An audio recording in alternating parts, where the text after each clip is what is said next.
I never used to get scared working alone at night. I checked dozens of empty houses. If they made noises, I always blamed the pipes, the floorboards, the wind, anything normal.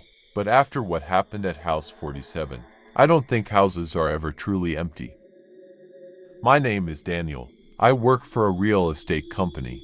When tenants move out, I'm the guy who checks the properties at night, documenting damages, taking photos. It's usually easy routine, until that night. The living room was quiet, too quiet. A cold draft slid across my back, even though the windows were shut. Then the temperature dropped, like someone had opened a freezer behind me. I heard a creak coming from the hallway. I tried to brush it off. Old house, settling wood, but something about it felt wrong. It wasn't random. It sounded like weight shifting, like someone standing there. I stepped toward the hallway, trying not to breathe too loud. My flashlight shook in my hand. I whispered, "Relax, Daniel, it's nothing." But I didn't believe myself. Something moved upstairs. Not pipes, not wind. Bare feet, walking across the floor. Slow, deliberate. My stomach dropped. I climbed the stairs. Halfway up, my light hit something. A small figure, standing at the top. She didn't move, didn't make a sound, just stared down at me. I whispered, "Hello, are you lost?" But she silently stepped backward into the dark. A door opened on its own. My legs felt heavy, like the house didn't want me to follow. But I did, one terrified step at a time. The room was empty, except for her. She stood in the corner, facing the wall. Her shoulders twitched like she was crying, but the sound didn't match. She wasn't crying. She was breathing. Slow, wet, wrong. The door slammed behind me. I turned back toward the corner. She wasn't there anymore. She was right in front of me. Her skin was gray and cracked, her eyes pale and empty, and she whispered, "You're not supposed to be here." I ran, didn't look back, didn't think. I sprinted down the stairs, through the hallway, and out the front door. I didn't stop until I was outside on the grass, gasping for air. When I turned back toward the house, every light was off, except one, the bedroom window. A silhouette stood there, watching me. I never went back. I never will, because now I know. Some houses don't stay empty. Some houses remember you. And some houses don't let go. I should have ignored that house. I passed it almost every day after work. Same broken mailbox. Same boarded windows. Same dead yard. It had been empty for as long as I could remember. Or at least that's what everyone said. There was something wrong about it. Not scary. Not obviously dangerous. Just wrong. Like when a place feels watched. Like it remembers people, even when no one is there. One evening, something changed. A board that used to cover one window was gone. It wasn't broken. It wasn't ripped off. It was removed carefully. That stayed in my head longer than it should have. A few nights later, I noticed movement. Not clear. Not obvious. Just a slight shift behind the curtain. Like someone breathing behind thin fabric. I stopped walking. I stared. The movement stopped. A week later, the front door was open. Just a few inches. The lock wasn't broken. No scratches. No damage. Somebody had opened it and left it like that. I wish I could say I was brave. I wasn't. I was curious. That's what got me. I stepped inside. The air didn't feel dusty. It felt used, like someone had just been there and left seconds before I walked in. The living room was frozen in time. Furniture covered. Curtains hanging still. Dust everywhere. Except the floor. There were clean footprints. Not mine. Not fresh enough to be wet, but fresh enough to know. Someone walks through here. Often. The kitchen had power. That's what scared me most. The fridge hummed. The freezer door was cold.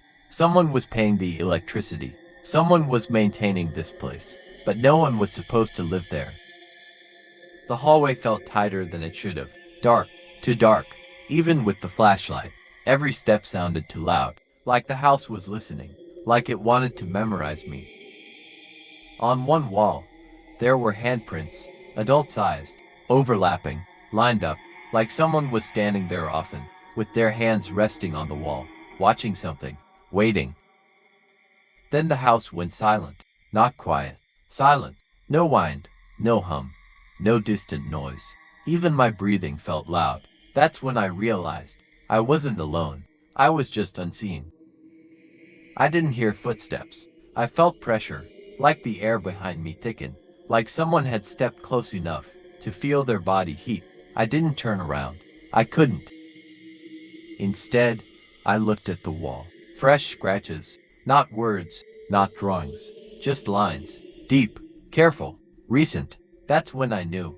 This wasn't a ghost story. This was something that planned. I don't remember leaving. That part is missing. Like someone cut a scene out of my life. 1 minute, I was inside.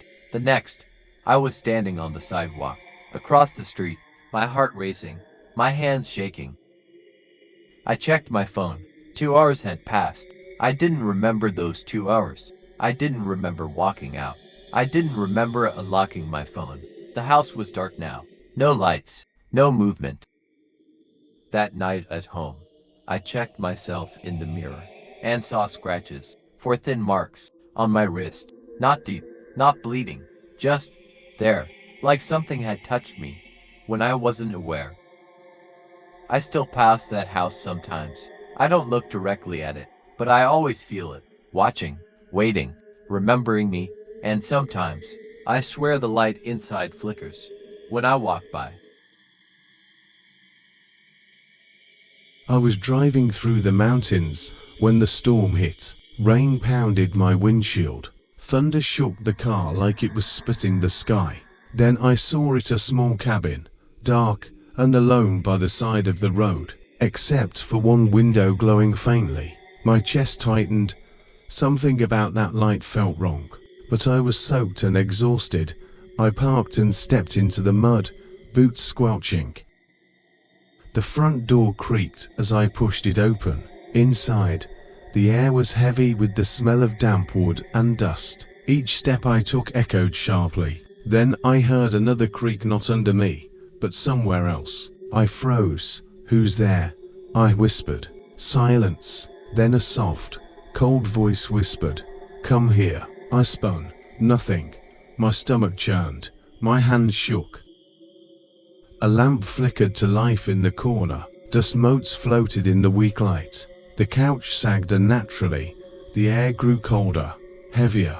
A door at the far end of the hallway shifted slightly. I hadn't touched it. My heart hammered. Another whisper. "I'm here." I stumbled back, nearly tripping over a loose rug. The kitchen smelled rotten, like forgotten food. I pulled out a chair, and when I looked back, it had shifted closer to the table. I hadn't moved it. Cabinet doors rattled softly. A faint drip echoed above the ceiling. Another whisper. "Don't leave." I backed away, knees weak, hands trembling. I tried to walk toward the door. Every step echoed unnaturally. Then I heard more creaks, slow, deliberate, coming from rooms I hadn't entered. Doors shifted slightly as I passed, not swinging open, just moving as if breathing. The whisper followed me. "You can't go yet." I pressed myself against the wall, barely daring to breathe. In the corner, I noticed a small door I hadn't seen. Basement, rusty lock broken. I hesitated, but the faint orange light drew me. The stairs swallowed me in darkness, wet, metallic air. A faint brush at my ankle made me stumble. Whisper. "I've been waiting." I forced myself forward, though every instinct screamed to turn back. At the far corner, a rocking chair moved slowly on uneven floorboards. Dust swirled in the weak orange light. I backed up. My phone buzzed, screen cracked. A message. "Sit." I yelped and stumbled over a floorboard. The room felt alive, every corner filled with tension. The air grew colder. I needed to get out. Now. I forced the front door open. Cold rain hit my face. I ran into the storm, mud sucking at my boots. The cabin groaned behind me, not like wood, like something alive. I didn't stop until the lights of town were far ahead. But even now, in my apartment, quiet and safe, I hear soft whispers. I see faint orange glows in reflective surfaces. It hasn't forgotten me.